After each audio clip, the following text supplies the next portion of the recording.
Bienvenidos. Vamos a dar inicio a esta jornada de capacitación que tiene por nombre la participación activa del intermediario de seguros en la administración de riesgo de legitimación de capitales, financiamiento del terrorismo y financiamiento a la proliferación de armas de destrucción masiva. Es importante destacar y tomar en cuenta pues ese rol importante, esa participación importante que tienen ustedes como intermediario de acá de Seguros Catatumbo, ya sea en su carácter de agente exclusivo, ya sea en su carácter de corredor de seguros.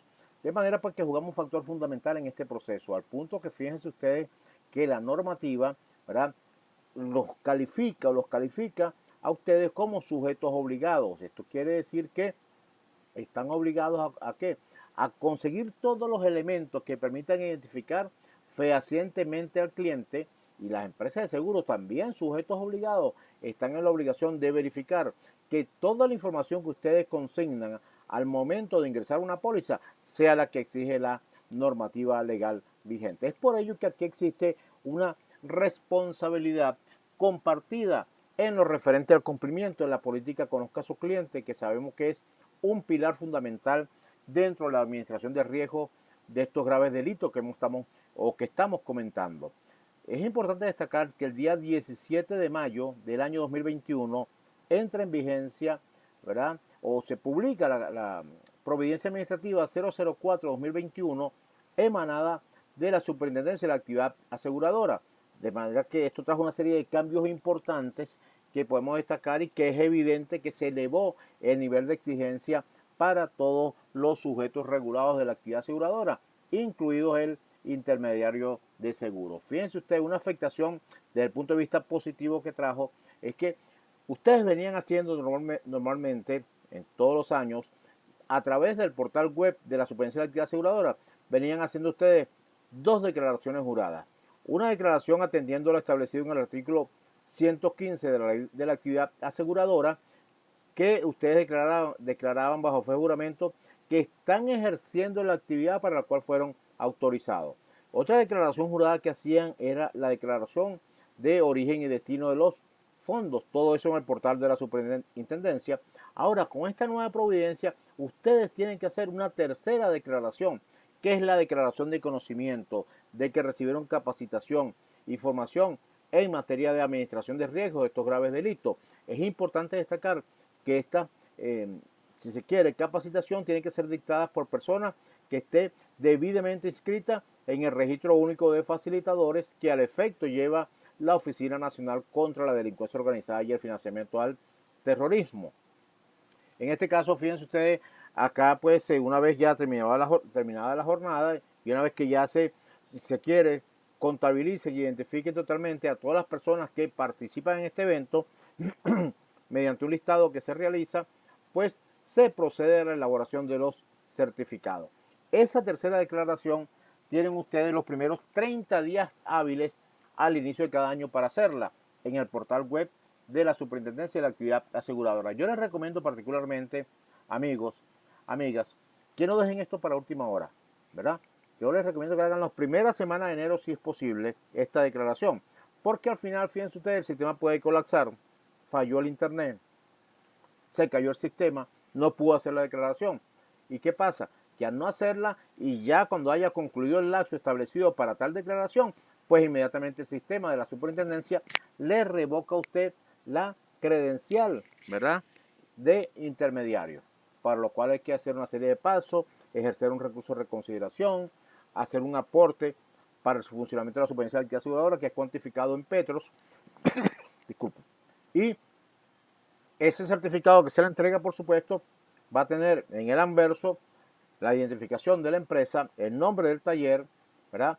Va a tener la fecha en que se realizó, va a tener que va a estar allí todo identificado, la cantidad de horas, y va a aparecer también la persona que le dictó esta capacitación, en este caso quienes hablan en este momento, Alonso Javier Brito Sánchez, certificado número 13. En el reverso de este certificado va a estar el contenido de los puntos tratados, y en la parte inferior derecha de ese reverso va a estar un cuadrito en el cual está establecido allí, ¿verdad?, descrito dónde está usted registrado. Va a aparecer un ejemplo, usted está inscrito, ¿verdad?, o registrado en el folio número 1, en el libro número 1, folio 92, qué sé yo, en la línea número X. Es importante destacar que estos certificados son totalmente personales, son intransferibles, amigos y amigas. Ten cuidado, muchas veces conseguimos que hay colegas de trabajo que no hicieron el curso porque no pudieron y lo pudieron decirle a alguno de ustedes que sí participaron activamente en este proceso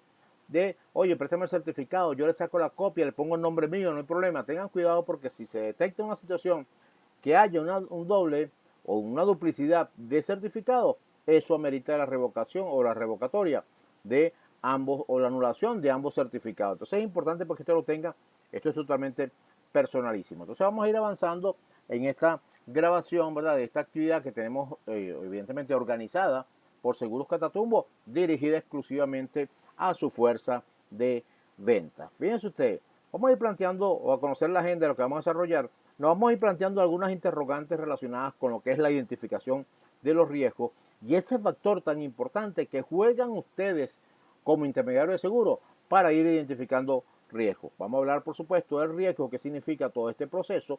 No podemos administrar riesgo si no sabemos qué significa el riesgo. Hablar de un enfoque basado en riesgo, ya que esta Providencia 004-2021 nos habla o nos dice de que todo lo que hagamos en esta materia en la empresa tiene que ser bajo un enfoque basado en riesgo.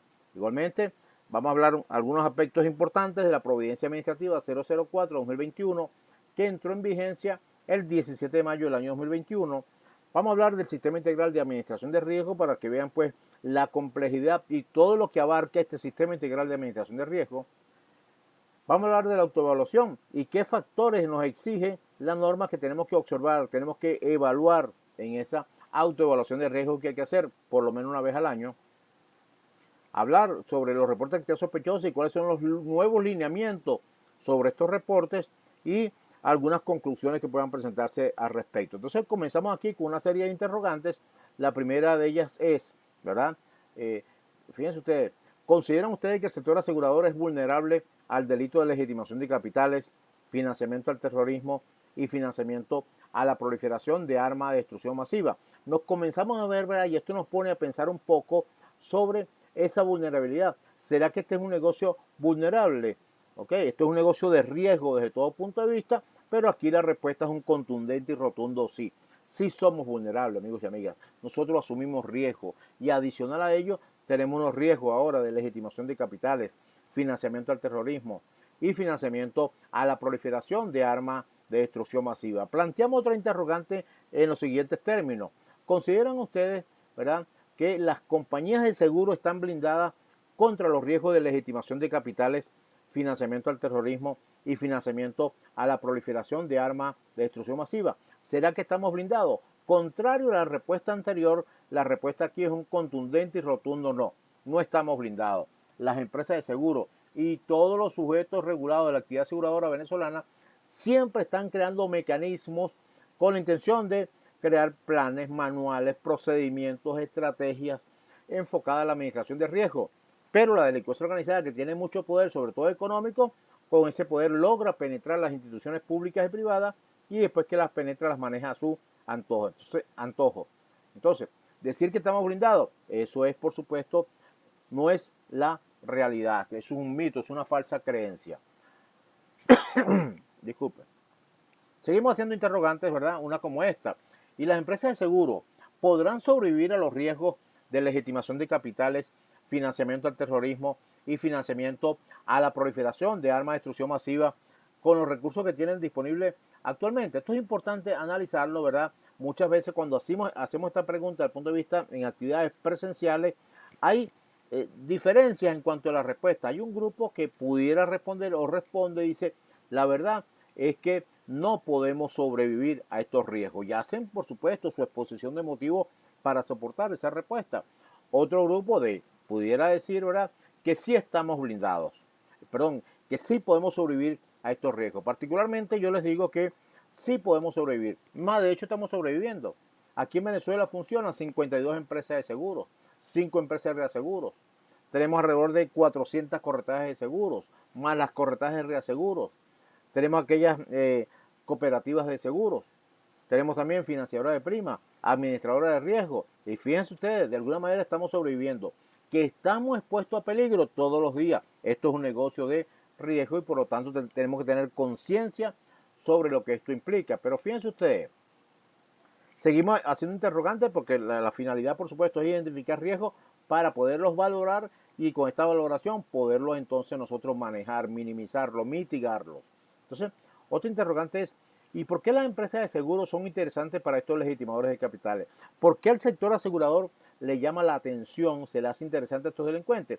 Muchas veces dicen que es que el sector seguro es mucho más fácil lavar dinero en el sector seguro que a través de otras instituciones. Entonces, son diferentes opiniones que conseguimos al respecto, pero fíjense ustedes lo importante de todo esto, hay que destacar, ¿verdad?, de que en las características de las empresas de seguro está su atractivo. Primero que son empresas que manejan muchísimo dinero, un dinero que no es tangible, no es visible, no es físico, no lo estamos viendo, pero por el volumen de negocio que se evidencia en la actividad aseguradora, aun cuando en el caso de Venezuela tiene un impacto aún importante que está haciendo todo lo posible por recuperarse, evidentemente que nos damos cuenta que son instituciones que manejan mucho dinero. Les repito, no es visible, pero es importante tomar en cuenta, ¿verdad?, desde el punto de vista de ese peso importante que tiene esa cantidad de negocios, que en la medida que tengamos mayor cantidad de negocios, en esa medida se van a incrementar los riesgos. También fíjense ustedes, en su profundidad tenemos aquellas personas naturales, jurídicas, ¿verdad?, que buscan la manera de amparar su patrimonio, su salud, su vida inclusive, y que todo lo hacen en un alto porcentaje. Estamos hablando de que un 95-96% de las pólizas que ingresan a la empresa de seguros para su posterior emisión se hace a través de un intermediario. Entonces estas personas van a comenzar a buscarlos a ustedes para contratar la respectiva póliza. Y también la gran cantidad de productos y servicios que ofrecen las empresas de seguro, con una creatividad, por supuesto, desde el punto de vista de irse actualizando sobre la necesidad del mercado y cuál es el producto, ¿verdad?, que pudiera dar los mejores resultados desde todo punto de vista, desde el punto de vista del negocio. También en la profundidad está lo que son aquellas personas naturales jurídicas que conforman la fuerza de venta. Estamos hablando de productores de exclusivos, corredores de seguro, sociedades de corretaje de seguro. Son ustedes los principales aliados comerciales, son ustedes los principales clientes de acá de la empresa. Y también son las personas que influyen positiva o negativamente en la gestión de negocio de la empresa. Por eso que es un factor importante dentro de todo este proceso. Asimismo, fíjense ustedes, frente a los riesgos que asume, podemos decir que los negocios de seguro son negocios ciegos y hay que verlo de diferentes puntos de vista, pero en lo referente a lo que es el conocer al cliente, podemos decir que son mercados ciegos.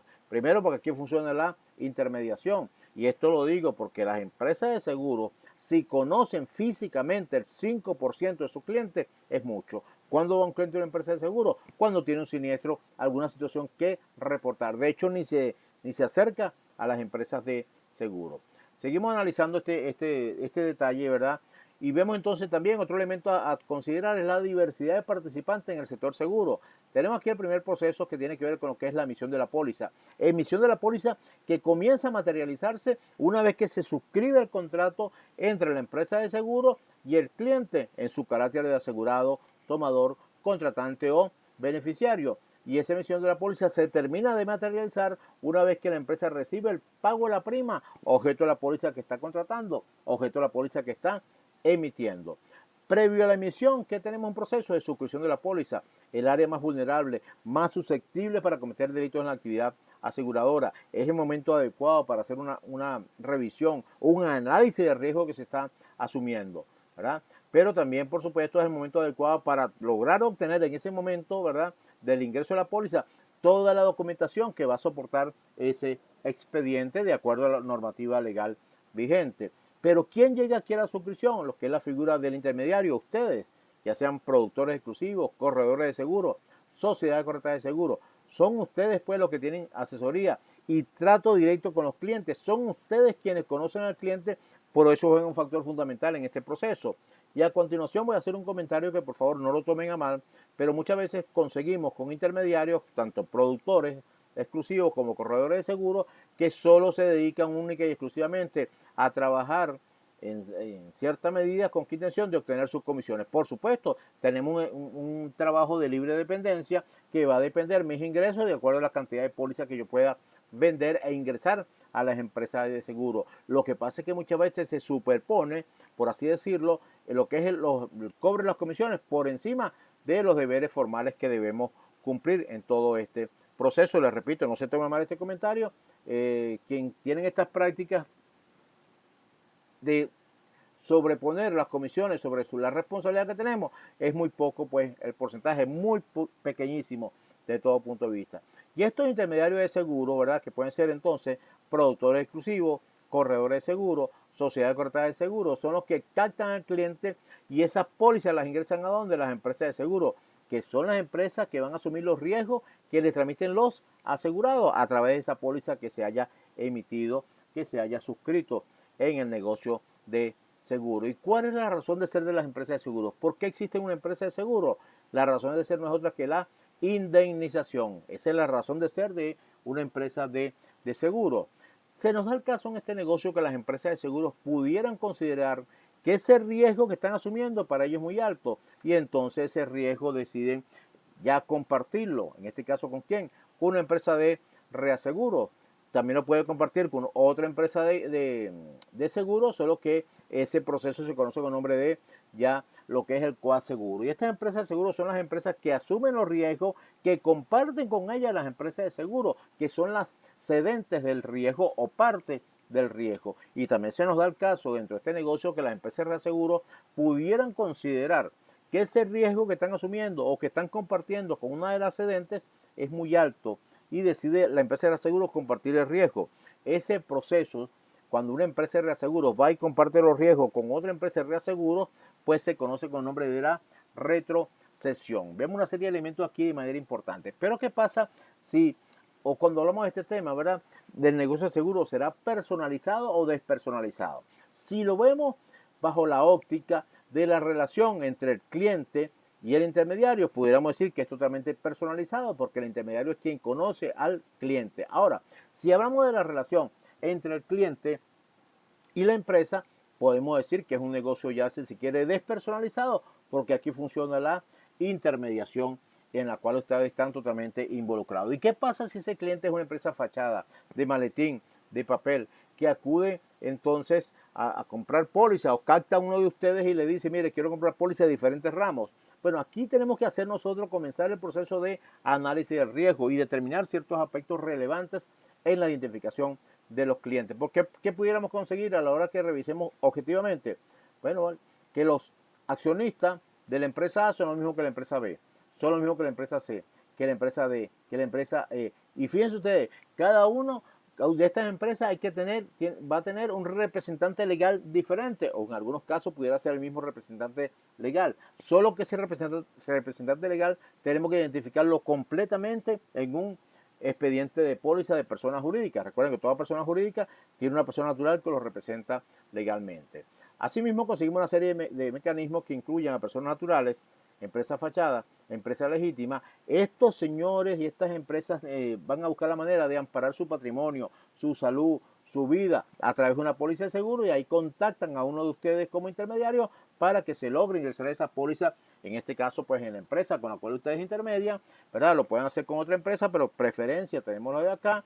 Y se nos da el caso también que la empresa de seguros puede considerar que ese riesgo que están asumiendo para ellos es muy alto, decide compartirlo con qué, con lo que es el reaseguro, y este reaseguro también puede compartir el riesgo, se conoce como lo que es la retrocesión en todo este proceso. Y fíjense ustedes que todos estos elementos, mecanismos aquí identificados, están estrechamente relacionados. Solo que al centro de todos estos mecanismos, ¿quién está?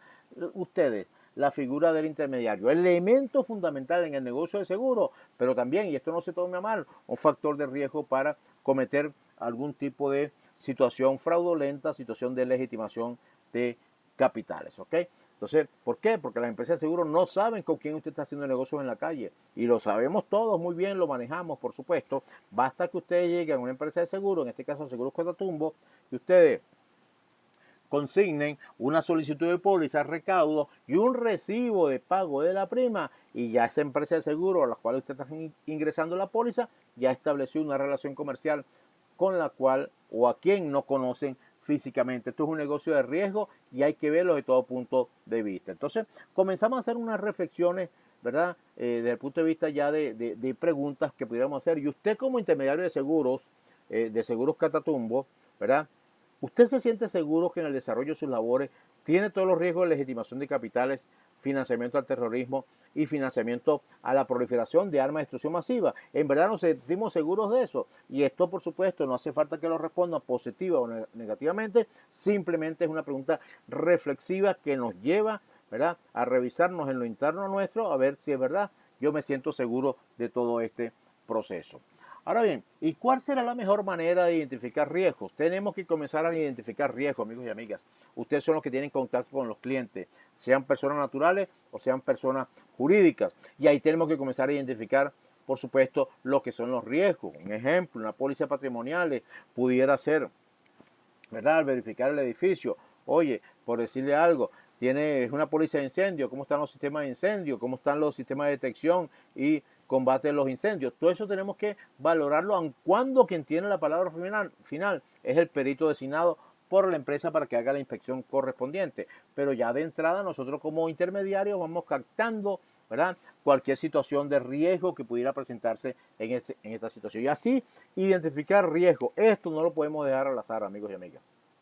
No podemos esperar conseguir una lámpara mágica que vamos a frotar y va a salir un genio que nos va a decir, así es como tú vas a identificar riesgos. No, tenemos que hacerlo siempre, por supuesto, ¿verdad?, con ciertos elementos, tomando en cuenta política de control interno, tecnología, ¿verdad?, una cultura de riesgo que tenemos que tener todos. Por eso conseguimos el primer indicador de riesgo, que nos dice que hay que hacer una validación entre, un ejemplo, la actividad económica del cliente. Es importante conocerla, porque nos permite establecer a la hora que hagamos una validación si esa actividad económica está acorde con esa póliza que está adquiriendo esta persona o con los bienes que está asegurando. Y al validar estas dos informaciones, que vamos a obtener el perfil financiero del cliente. Dentro del primer indicador tenemos también hacer una validación entre el expediente del cliente versus qué, versus los documentos que lo soportan. Ese documento tiene, o ese expediente tiene todos los documentos que exige la normativa legal vigente.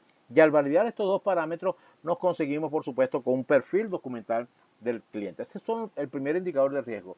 El segundo indicador de riesgo, tenemos que hacer una comparación, una validación entre el sector geográfico del cliente, donde tiene su domicilio, el acento principal de sus negocios e intereses. Lo vamos a validar versus qué, versus la póliza que adquirió. Por lo general, en ese sector geográfico se venden pólizas de ese tipo, sí o no, y vamos evaluando riesgo. ¿Será que ese sector geográfico se encuentra en una región de alto riesgo? ¿Será que en esa región de alto riesgo se cometen delitos de delincuencia organizada de manera constante y permanente? Y al validar estos cuatro elementos que están aquí reflejados, vamos a obtener, por supuesto, la conducta operacional de los clientes. Por supuesto, esto lo van a hacer las empresas de seguro. ¿Y en qué se va a apoyar? En toda la información que ustedes ingresan o consignan cuando están ingresando una póliza en una empresa de seguro. Entonces, todas esas validaciones hay que hacerlas ¿con qué intención? De identificar riesgos y crear mecanismos que permitan hacer una medición de riesgo y así a su vez pues comenzar a crear un proceso de disminuir esa probabilidad de ocurrencia con relación al riesgo. Entonces hay que hablar del riesgo, ¿verdad? Muchas veces preguntamos sobre lo que es el riesgo y siempre tenemos una respuesta, si se quiere, similar en muchos aspectos. Y una de las respuestas, ¿cuál es? Que el riesgo es un hecho futuro e incierto. Sí, el riesgo está cargado de incertidumbre, sin duda que no, sin duda que sí, está cargado de incertidumbre en todo momento. Pero hay que tomar en cuenta, ¿verdad?, que el riesgo, cuando ustedes ingresan una póliza de seguro a una empresa, ¿verdad?, con la cual intermedia, y esa empresa emite la póliza y ya asumió un riesgo. ¿Qué puede pasar con esa póliza? Que ese cliente en el año de vigencia de la póliza no ha reportado ningún siniestro. Es más, renovó la póliza, ya ha mantenido una persistencia de muchos años y nunca ha reportado un siniestro. Eso pasa en este negocio. Puede ocurrir más bien lo contrario, que más bien durante el año de vigencia de la póliza me está reportando 3, 4, 5 siniestros. Inclusive lo hace con una frecuencia que hasta pudiéramos presumir que esa frecuencia fue planificada. Ante esta situación, ¿verdad?, de que el riesgo puede ser que se materialice, puede ser que no, podemos decir, por supuesto, a efectos de definir, desde el punto de vista conceptual lo que significa riesgo, ¿ok? Que no es la única definición, por supuesto, pero podemos decir que es una probabilidad, una posibilidad de que se produzcan pérdidas, daños, consecuencias adversas por una empresa cuando es utilizada para cometer estos delitos que hemos venido analizando. Y en parte el riesgo siempre va a ser una posibilidad o una probabilidad. Pero hay unos aspectos a considerar con relación al riesgo. Y es que el riesgo es dinámico, el riesgo no es estático. Más en la actividad aseguradora, el riesgo siempre tiene una tendencia a cambiar en todo momento. Por eso hay que hacer una calificación de riesgo que debe reflejar el riesgo presente. No podemos irnos hacia atrás, no podemos adelantarnos con relación al riesgo. Y en base a esta calificación, ¿qué nos queda? Hacer una evaluación del riesgo y ver en qué situación estamos, si es un riesgo alto, moderado o bajo. Y en base a ese resultado de esa evaluación de riesgo, vamos a tomar medidas que permitan mitigar ese riesgo e ir creando una coraza protectora en todos los ámbitos de la empresa para prevenir estos graves delitos. Por supuesto, ellos requieren una revisión periódica y una actualización de todos los procesos relacionados con estos delitos. Entonces el riesgo lo tenemos aquí y podemos citar situaciones de riesgo en seguro. Fíjense ustedes qué conseguimos. Tenemos un riesgo con lo que son las personas expuestas políticamente, los famosos PEPs. ¿Quiénes son estas personas? Estas son personas naturales, nacionales o extranjeras, que por razón de su cargo manejan recursos del Estado o tienen grado de disposición de los recursos del Estado. También goza de reconocimiento público. Son conocidos como personas expuestas políticamente. ¿Okay? Aquí se incluyen, fíjense ustedes, presidente de la República, alcaldes, gobernadores, ministros, diputados, magistrados del Tribunal Supremo de Justicia, militares de alta jerarquía, aquellas personas que tienen cargos directivos en partidos políticos. También se incluyen aquí las personas que conforman lo que es el cuerpo consular y el cuerpo diplomático acreditado en Venezuela. Son considerados personas políticamente expuestas, son considerados clientes de alto riesgo. No quiere decir que si alguna persona que esté en esta categoría nos viene, nos llama, nos aborda para comprar una póliza, le vamos a decir que no porque es un pez. No, señor, estamos aquí para eso, para vender esa póliza, solo que ya requiere una atención diferente porque ya es un cliente de alto riesgo que sabemos que estamos captando y que estamos ingresando esa póliza a la empresa con la cual intermediamos. Otro riesgo a tomar en cuenta son las organizaciones sin fines de lucro, fundaciones, ONG. ¿Quiénes son estas organizaciones? ¿Qué bien están asegurando? ¿Cuál es la fuente de financiamiento que tienen para todo esto? Esto déjeme decirle que la Superintendencia de Actividad Aseguradora tiene una revisión constante y permanente sobre el comportamiento de este tipo de clientes. Otro más son las criptomonedas, que si bien es cierto, en el sector asegurador no se utilizan todavía, no es menos cierto que es un medio de pago ya creado, que ha ido creciendo con sus altibajos. Actualmente está en un descenso importante todas las criptomonedas, pero está allí latente, puede ocurrir en cualquier momento.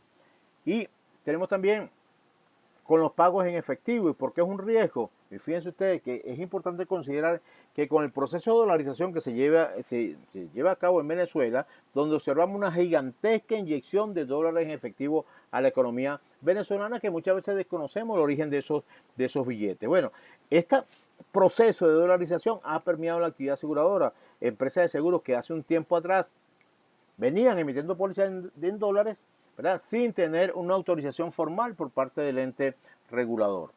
¿Okay? Ya la Superintendencia de la Actividad Aseguradora el año pasado autorizó a las empresas de seguro a emitir pólizas en divisas, en moneda extranjera, específicamente en dólares, ¿verdad?, cumpliendo con ciertos lineamientos desde el punto de vista administrativo, contable, financiero, inclusive. ¿Okay? ¿Qué trajo esto como consecuencia? Que se ha observado en los pagos de la prima que el más alto porcentaje de las primas cobradas en dólares, el cliente lo está haciendo en efectivo, ¿verdad?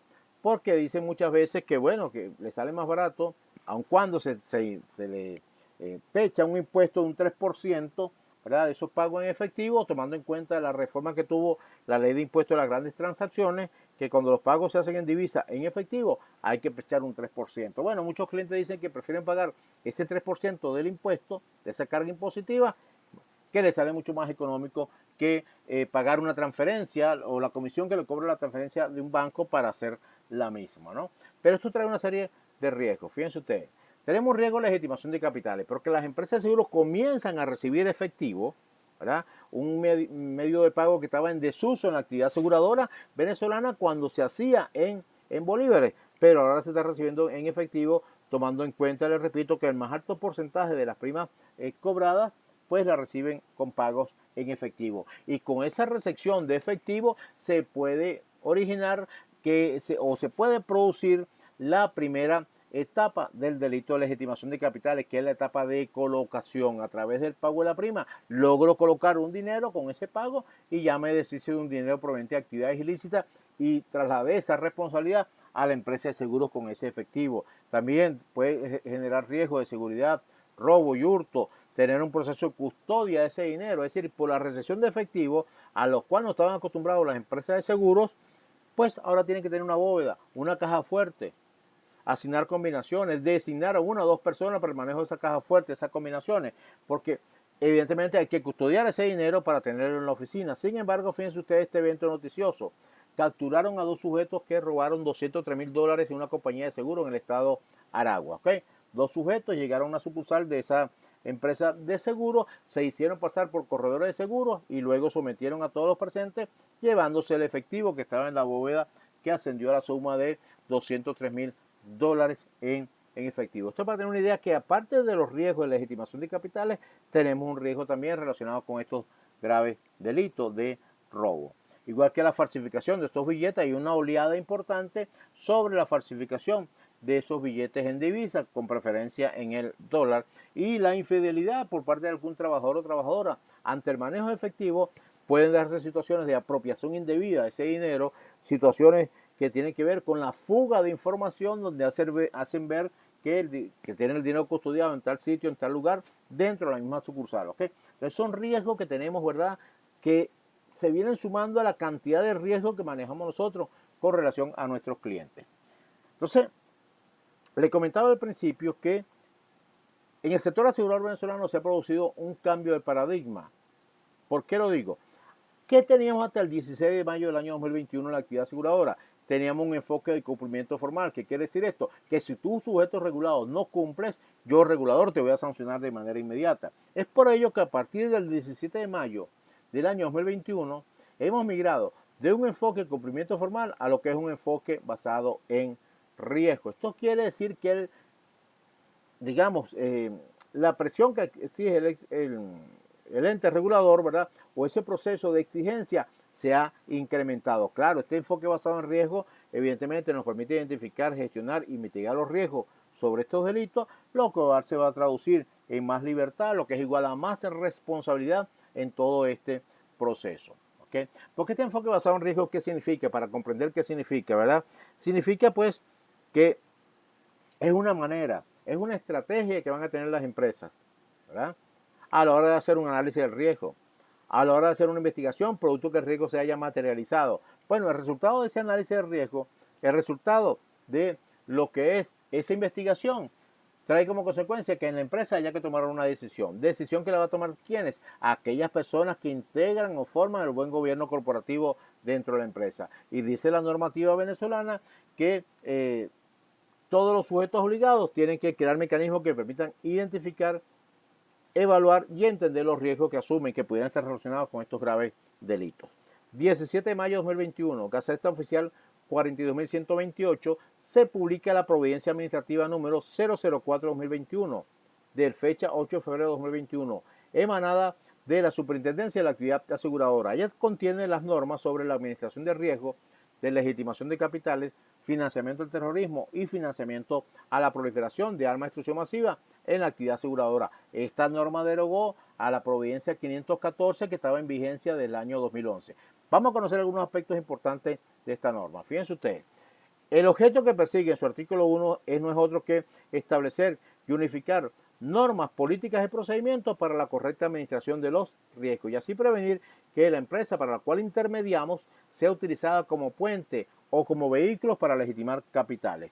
¿Cómo se hace esto? Lo hace la Superintendencia de la Actividad Aseguradora con mecanismos de control, autorización, supervisión, fiscalización y vigilancia. A través de estos mecanismos y otros más que adopte la Superintendencia de la Actividad Aseguradora, pues tienen como finalidad prevenir que los sujetos regulados de la actividad aseguradora sean utilizados para cometer estos delitos que hemos venido analizando. El artículo 3 de la norma se refiere a los sujetos obligados. ¿A quién va dirigida esta norma? Y aquí se dividió, hay tantos sujetos regulados en la actividad aseguradora venezolana que se dividió en dos grupos. En el grupo, ¿a quiénes están? las empresas de seguros, empresas de reaseguros, sociedad de corretaje de seguros, sociedad de corretaje de reaseguros. Tenemos también las oficinas de representación o sucursales de empresas de reaseguros extranjeras. Tenemos las sociedades de corretaje de reaseguros domiciliadas en el exterior. Tenemos aquí también pues las asociaciones cooperativas de seguros, lo que son la medicina prepagada, la financiadora de prima y las administradoras de riesgo. Son las instituciones u organizaciones que forman parte del grupo A del artículo 3 de la Providencia 004, es decir, que son sujetos obligados. En el grupo B, ¿quiénes están? Están, fíjense ustedes, los auditores externos, los agentes de seguros, los corredores de seguros también forman parte de sujetos obligados. Están en el grupo B los inspectores de riesgo, peritos evaluadores, ajustadores de pérdida, actuarios independientes, las empresas dedicadas a ajuste de pérdida, empresas de peritaje y las empresas dedicadas a las inspecciones de riesgo. Son los sujetos obligados que conforman el grupo B de la Providencia o del artículo 3 de la Providencia 004-2021. También el artículo 6 hace referencia a lo que es el CIAR. ¿Qué es el CIAR? El CIAR en esa sigla significa el Sistema Integral de Administración de Riesgo, de Legitimación de Capitales, Financiamiento al Terrorismo y Financiamiento a la Proliferación de Armas de Destrucción Masiva, lo cual viene a constituir la columna vertebral de todo el andamiaje que en materia de administración de riesgo se implementen en las empresas. Vamos a conocer un poco este sistema con algunos componentes que tiene y nos habla de unas etapas de esa metodología de autoevaluación de riesgo. Tiene que ver en principio con la identificación de los riesgos. Las empresas tienen que crear mecanismos que permitan en todo momento esa identificación de los riesgos. Una vez que los identificamos, vamos ahora a segmentar esos riesgos, a clasificarlos, ¿verdad?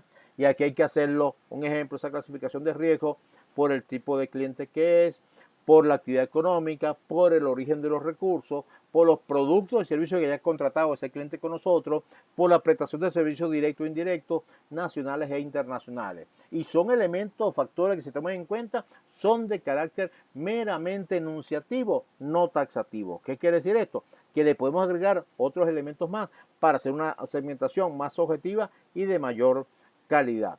Una vez que ya segmentamos, clasificamos, vamos a medir los riesgos. Y aquí vamos a medir nosotros lo que es la probabilidad de ocurrencia del riesgo y el impacto que pueda generar si el riesgo llegara a materializarse. Y una vez que ya tenemos esta información a la mano, vamos a crear mecanismos de control. ¿Ok?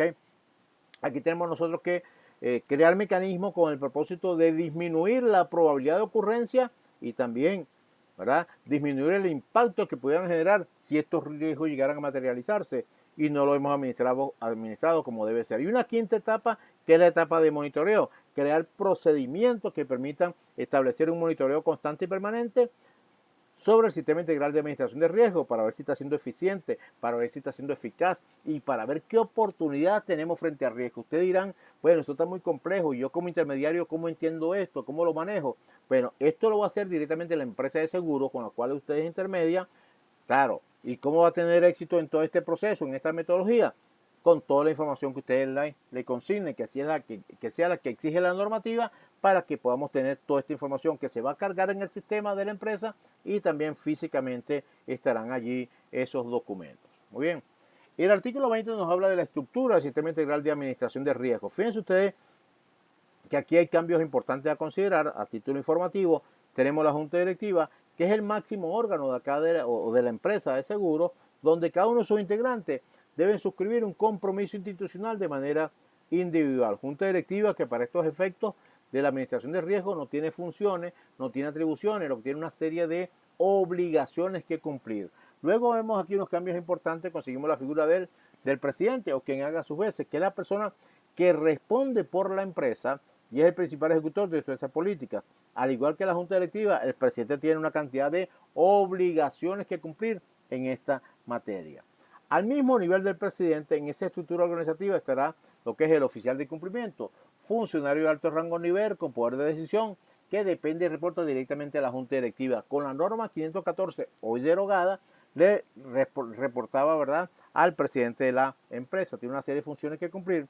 Este oficial de cumplimiento es la persona que responde a la empresa y es el más capacitado y conocedor de todo lo que es la administración de riesgo. De allí se desprende la unidad de administración de riesgo, que viene a ser el órgano técnico operativo de la empresa, en donde pues se van a coordinar y gestionar todas las actividades de administración de riesgo sobre estos delitos, con una serie de funciones que cumplir y está bajo la supervisión del oficial de cumplimiento.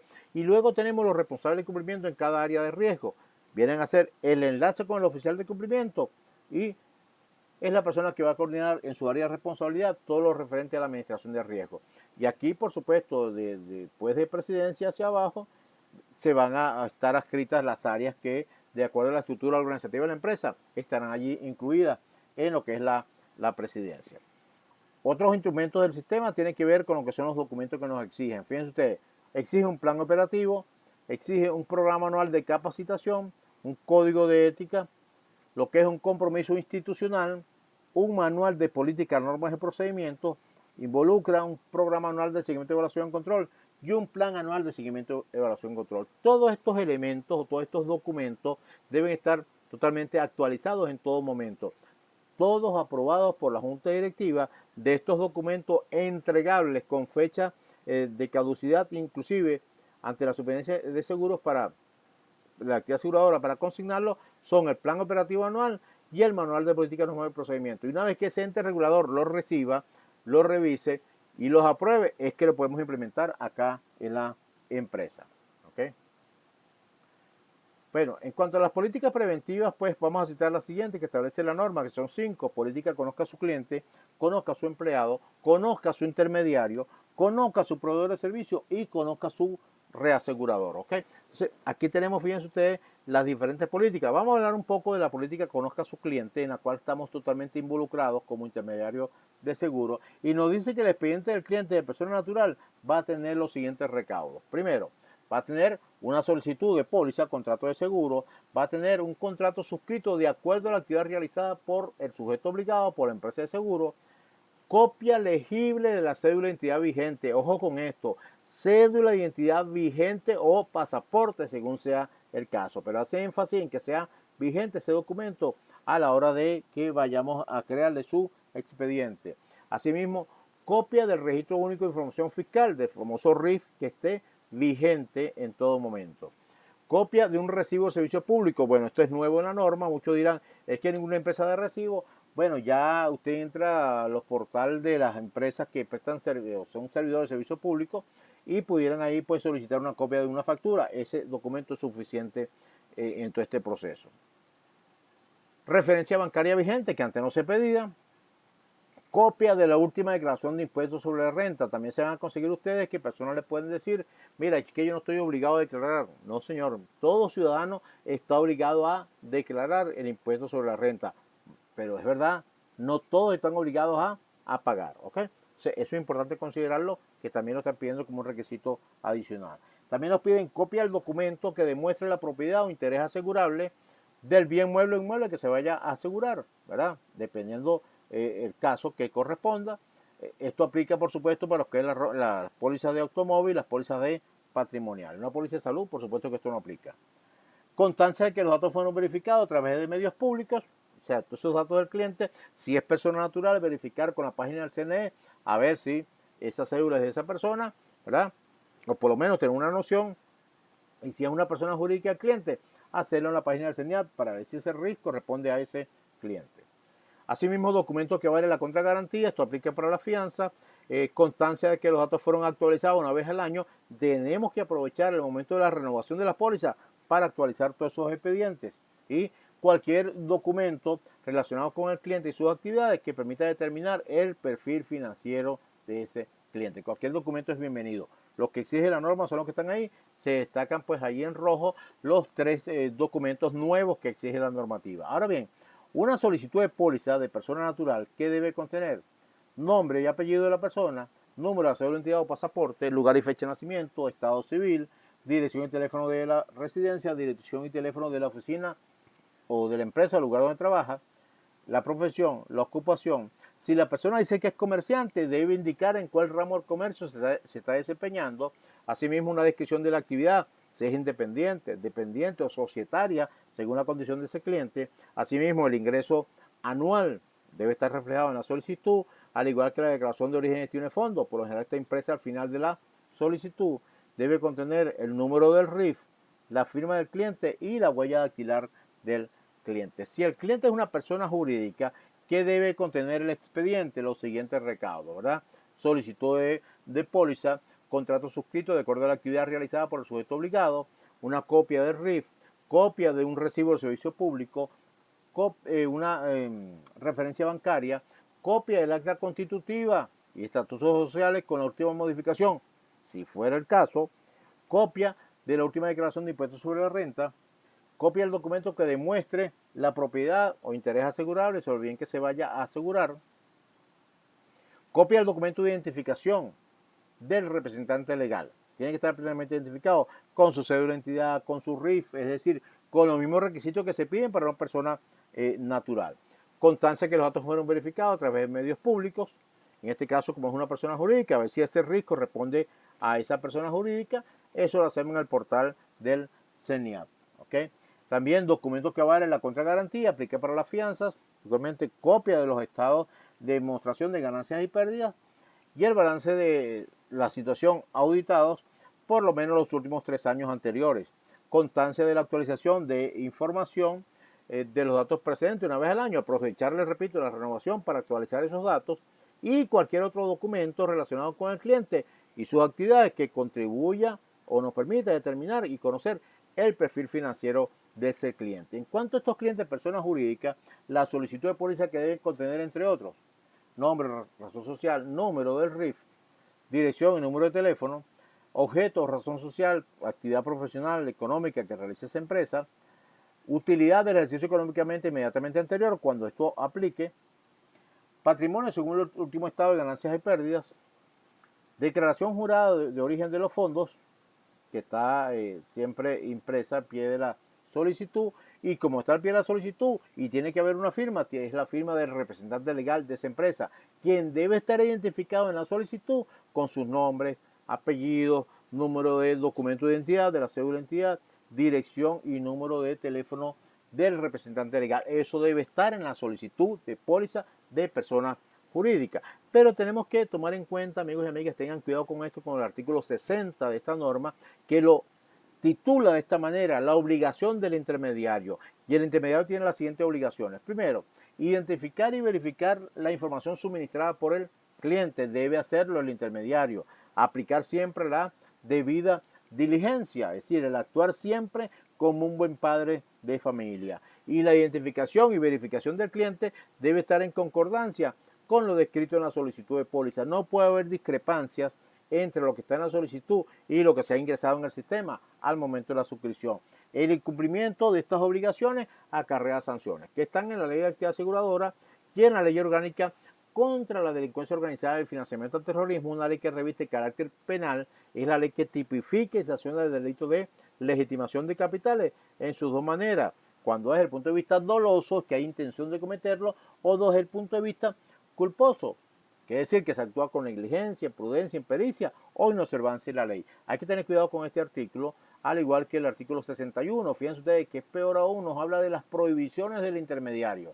Y el intermediario tiene prohibido lo siguiente: prohibido que suscriba la declaración de origen de fondo del cliente, que complete la solicitud de pólizas, prohibido que el intermediario firme la solicitud de póliza por el cliente o que estampe la huella dactilar suya por la del cliente. Les repito, incurrir en estas prohibiciones acarrea sanciones que están en la ley de la actividad aseguradora y en la ley orgánica contra la delincuencia organizada y el financiamiento al terrorismo. La norma también nos habla de un proceso de autoevaluación, que ahora tenemos que hacer una autoevaluación de los riesgos, que es una evaluación interna para ver si este sistema integral de administración de riesgos está funcionando como debe ser. También nos permite hacer un análisis sobre la suficiencia de los recursos destinados para este proceso de autoevaluación de los riesgos. Esta evaluación nos dice el artículo 11, ¿verdad?, que para ello hay que tomar en cuenta algunos factores de riesgo. Entre eso tenemos, por supuesto, lo que son los clientes, los productos y servicios, los canales de comercialización,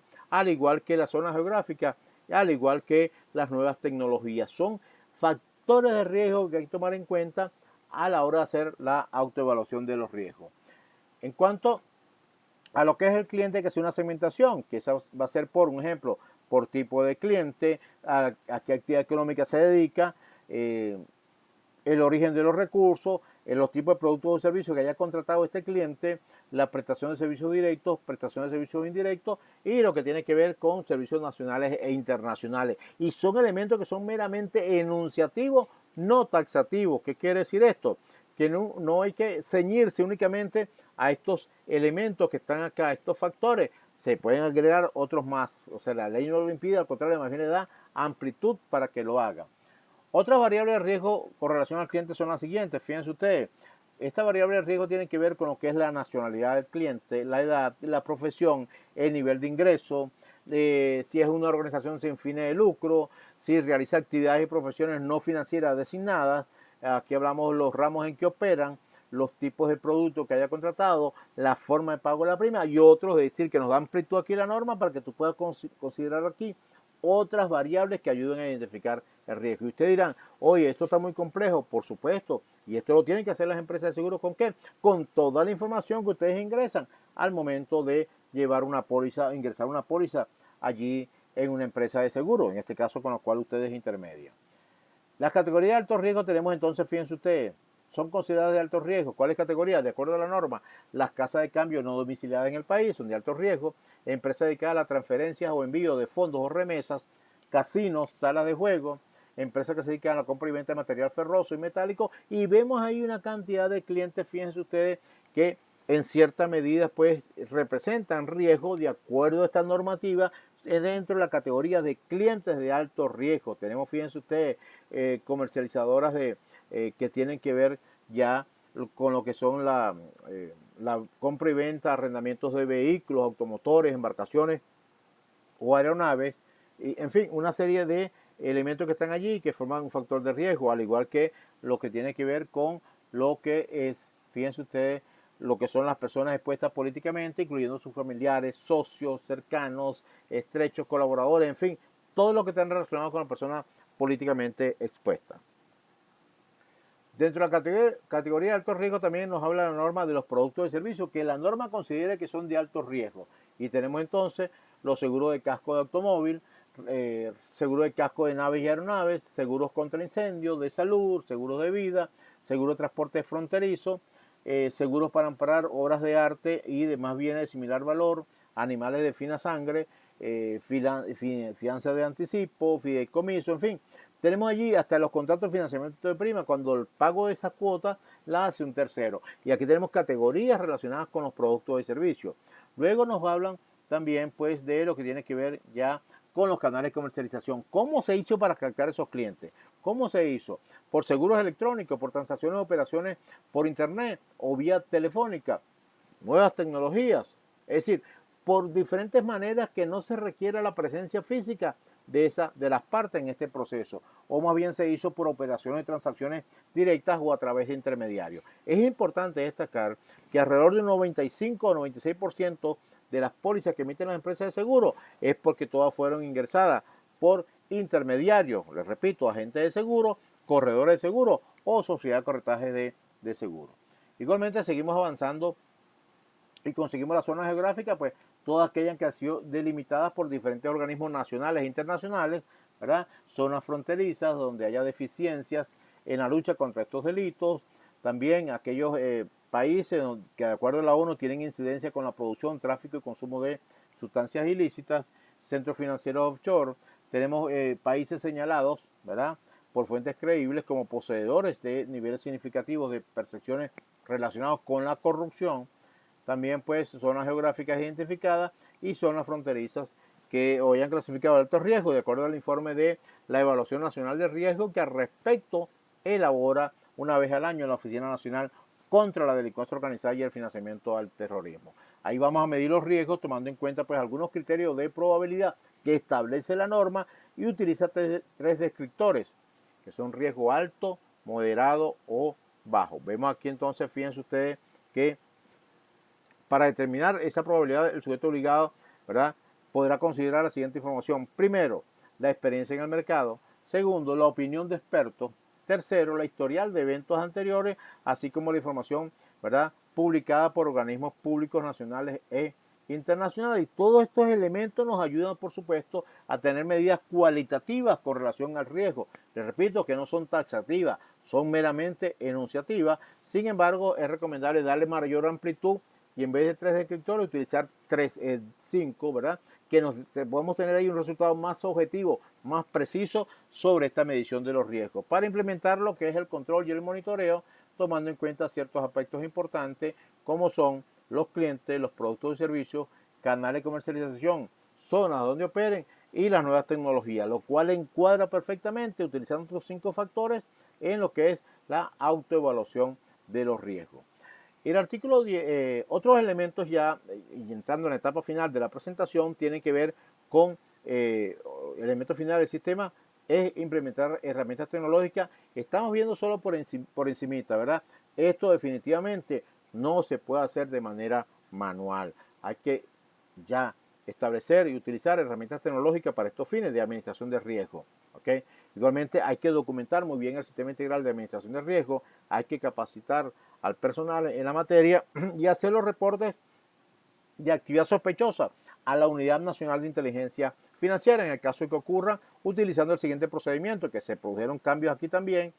Si ustedes detectan una actividad sospechosa en el ejercicio de sus actividades, pues lo recomendable es que ustedes se lo informen a quien o lo reporten al responsable de cumplimiento, en este caso el área de producción, donde ustedes llegan, ¿verdad?, a la empresa o a la sucursal a consignar una póliza, pues usted se entrevista ahí con su coordinador de producción, le manifiesta la situación sospechosa y este debe utilizar un control interno, enviarlo a la unidad de administración del riesgo. ¿Okay? Aquí tomando en cuenta la experiencia y haciendo un análisis de la operación que se está describiendo, tomando en cuenta también, por supuesto, el perfil del cliente y tomando en cuenta la naturaleza de la operación. Aquí se van a producir resultados de esta investigación, los cuales deben ser entregados al oficial de cumplimiento.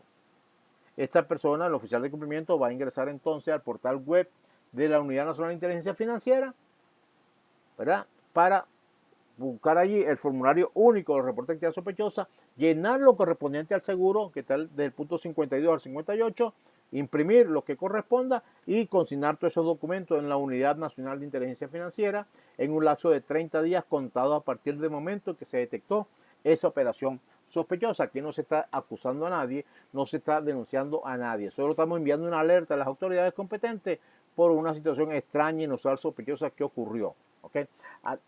Ahí no aparece ni el intermediario ni el empleado. Ahí solo eso lo suscribe el oficial de cumplimiento. ¿Okay? Es el responsable de todo esto y esto no le acarrea sanciones a la empresa. No aparece el nombre de ustedes como intermediario ni del empleado. Solo, le repito, el nombre del oficial de cumplimiento como persona responsable de enviar este reporte a la Unidad Nacional de Inteligencia Financiera. Lo cual hay que hacerlo tomando en cuenta el instructivo que al respecto emitió esta Unidad Nacional de Inteligencia Financiera. ¿Ok? Muy bien.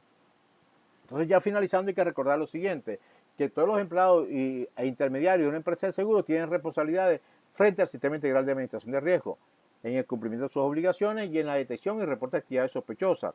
Es importante destacar que este sistema de administración de riesgo tiene como propósito que la empresa se proteja de la ocurrencia de los riesgos. Por eso que tenemos que trabajar en base o con matrices de riesgos para que esto dé los resultados en tiempo real. Uno de los principales aspectos que protege el sistema es el buen nombre, la reputación de la empresa y por supuesto acarrea con todo eso no solo el personal, sino también la fuerza de ventas envueltos en un riesgo reputacional. El sistema integral de administración de riesgo cubre todos los procesos de la empresa, principalmente aquellos que puedan tener mayor sensibilidad frente al riesgo y la persona responsable de verificar y validar el cumplimiento y promover la cultura del sistema de administración de riesgo en la empresa no es otro que el oficial de cumplimiento.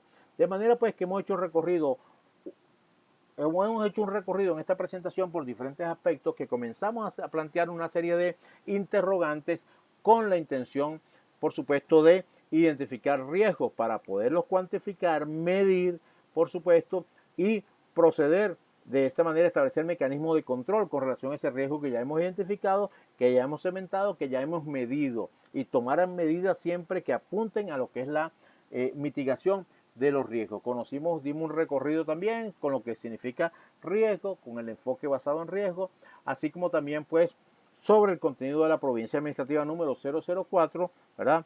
Que abarca una serie de aspectos que ya son conocidos por ustedes y la importancia, por supuesto, es seguir en todo momento contando con ustedes, por supuesto, desde el punto de vista de lo que es la venta, esa fuerza de venta que debe estar siempre activa, con todas las dificultades, pero tenemos que seguir adelante en este proceso de comercialización, buscar la manera de captar más clientes o prospectos clientes que signifiquen pues un ingreso para la empresa. Con esto concluyo la presentación, espero que haya sido de su agrado y bueno, muchos éxitos a todos. Muchas gracias.